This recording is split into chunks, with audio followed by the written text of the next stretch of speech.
Welcome to the Missouri Business Podcast. The show is chock full of insight on what it's like to start, stop, and drive a thriving business in our great state. Each episode, we'll dive into the mind of a Show Me State business owner so you can avoid their mistakes and glean their expertise for your gain.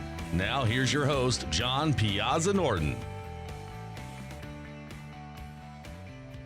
Hey everybody, John Piazza Norton, the Main Street Business Mentor, here back with another episode of the Missouri Business Podcast. Today I am in the home of Darren Morris. Darren, how are you? Good, thank you. Great. Darren is with Schooley Mitchell, and Schooley Mitchell is an organization that can help your business save money, and we're going to get into that right now. How many people would you say business owners would know that name? I actually wouldn't say a lot, because while it's the number one firm in North America, locally it's necessarily not big in Kansas City until I brought it here. Gotcha. And so nationwide, is it, how many franchises do you? So in North America, so U.S. and Canada, there are about 150 franchises. Okay. Right. I mean, give or take, there's a few, but there's quite a few, and I'm able to cover not only my markets. So I'm able to cover the U.S. and Canada personally. Yes. But I also have those who can help me. For example, if there are any projects that are either too big, or associations, for example, where there might be 400 members, that one franchise, it may be irrelevant or takes such a long time to gestate, right, that we have people that will participate and help. Well, sure. And I think that's what we tell folks all the time. You can't do everything. You can't. Neither can the business owners, nor should they.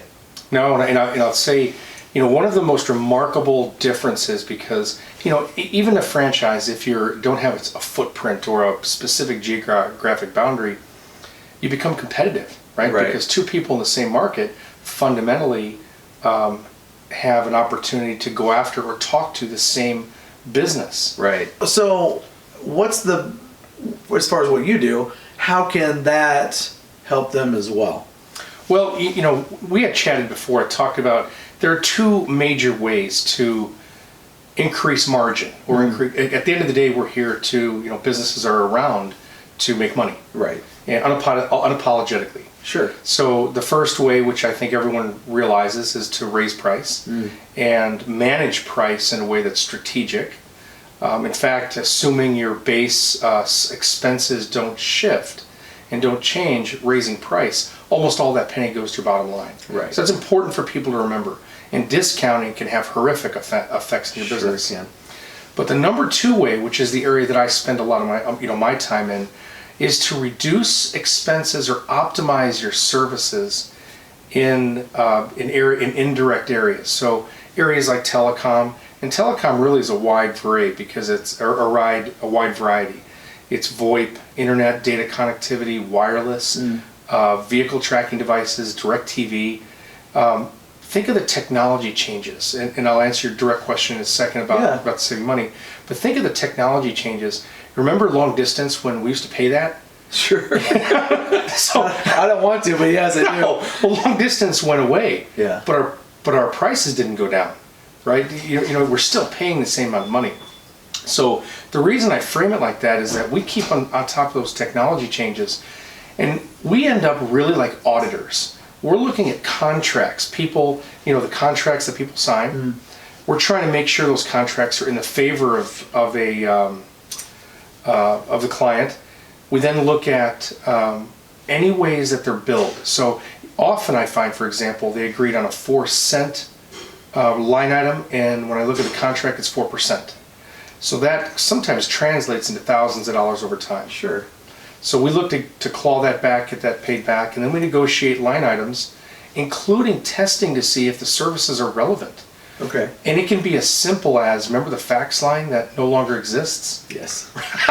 But people are still paying on that. So sometimes it's just common sense, but other times it's usage. For example, when I look at weight in the waste category, here's another simple one. Are you getting picked up half full weekly, where you could get it being picked up full bi-weekly. Sure. So we kind of test that, and what we're able to do then is look and help the client save on the exact services they're using. So using AT&T, Okay. keep AT&T. Yeah. Waste management, keep waste management. But when we're finished, they're paying less for that. In essence, expanding margins. Okay. And so when we're looking at my bills for my business, and I want you to help me, and I start thinking to myself, well, hold on a second, I'll do it myself. Can I do it? Is that something that you guys have gotten down to a science? Tell us a little more about that. No, it's a great question. In fact, I get that question a lot. And one of the considerations people use are, well, I've got somebody that does this, or I've been real good at it. And most of the time, quite frankly, people are great. People, I found diligent IT professionals really know their business. Yeah. And what I tell them often is that, hey, you've taken most of the meat off. I'm just going to boil the rest. But the magic isn't how we do that. First of all, we've got software configurations that are able to analyze the pricing modules and look at contracts. But more importantly than that, I'll give you an example. Of knowing pricing.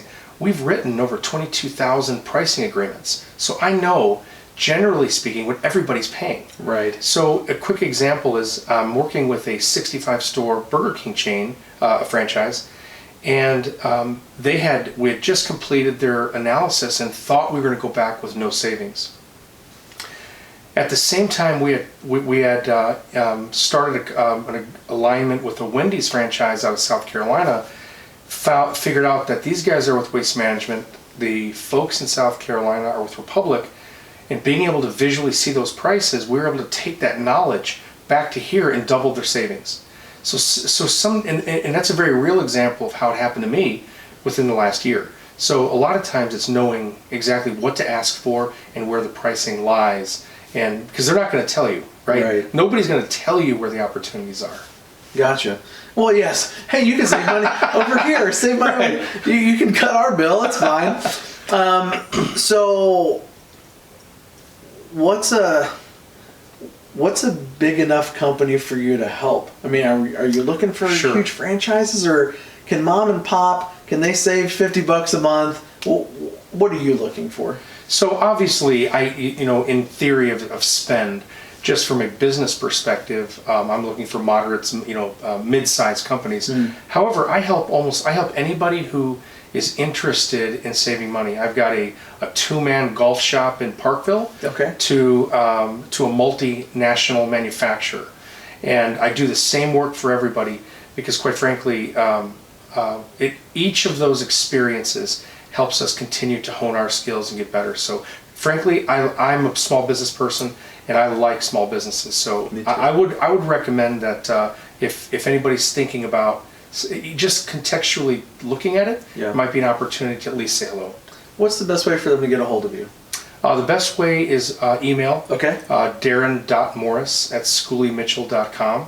Okay. They can also look up Schooley Mitchell, Kansas City, or of course my phone number at 614-537-3294.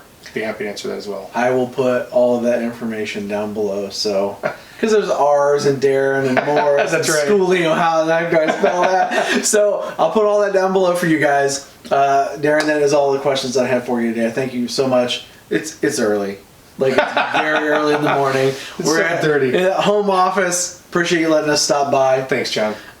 Again, my name is John Piazza Norton with the Missouri Business Podcast, and we will see you guys next time. Thanks for joining us for this edition of the Missouri Business Podcast. Make sure to visit our website, MissouriBusinessPodcast.com, where you can subscribe to the show on iTunes, Spotify, or Stitcher so you get the ding when the next one is out. And if you have a question to pose on the show, just shoot us a comment on the website or like the John Piazza Norton Facebook fan page for direct access. Be sure to tune in next time when we squeeze the brain of another business leader for your benefit. Talk is cheap. I'm from Missouri. You have got to show me. See you next time.